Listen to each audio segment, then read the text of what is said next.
নমস্কার, 7 এবিক নিউজ নেটওয়ার্কে আপনাদের স্বাগত। আবার স্বমেজাজে তৃণমূলের লাভলি বয় মদন মিত্র। মাঝে কটা মাস অসুস্থতাজনিত কারণে রাজনীতির বাজারে ছিলেন না কামারহাটির বিধায়ক। একটু সুস্থ হতেই আবার তাকে দেখা যাচ্ছে লোকসভা নির্বাচনের ছোট ছোট কর্মসূচিতে অংশ নিতে।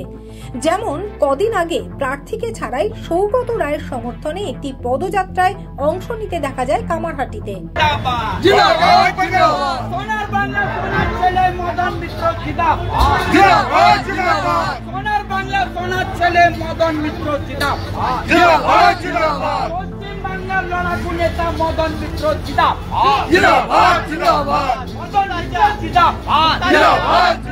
আর এদিন দলীয় কর্মী সমর্থকদের নিয়ে একটি ঘরোয়া সভায় ফের পাওয়া গেল সেই আগের মদন মিত্রকে, যার গলা দিয়ে ঝরে পড়ত কর্মী সমর্থকদের জন্য ভোকাল টনিক।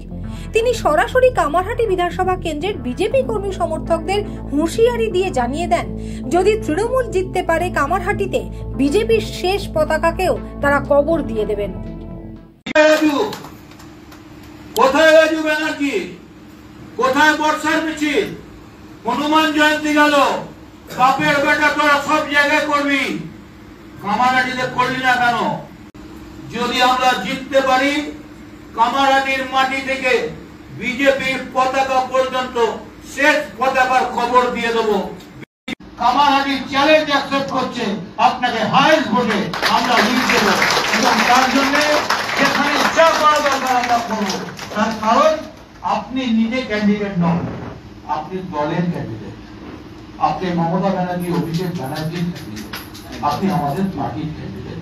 তাই আপনাদের কাছে বলি যে এই যে ব্যাপার কামারহাটি, আমাদের স্লোগানটা হচ্ছে যতই নরক কলকাতি, কিচ্ছু হবে না কামারহাটি। মদন মিত্র মানেই কথার ফুলঝুরি।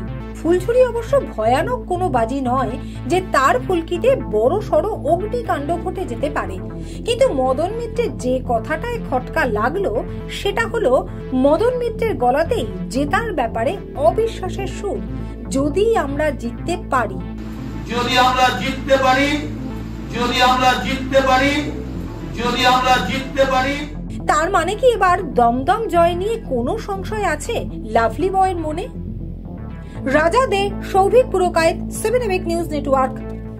আরো বিভিন্ন খবরের আপডেট জানতে হলে অবশ্যই সাবস্ক্রাইব করুন 7 এবিক নিউজ নেটওয়ার্ক চ্যানেলটি, কারণ আপনাদের একটা সাবস্ক্রিপশন আমাদের কাছে অত্যন্ত মূল্যবান। জয় হিন্দ।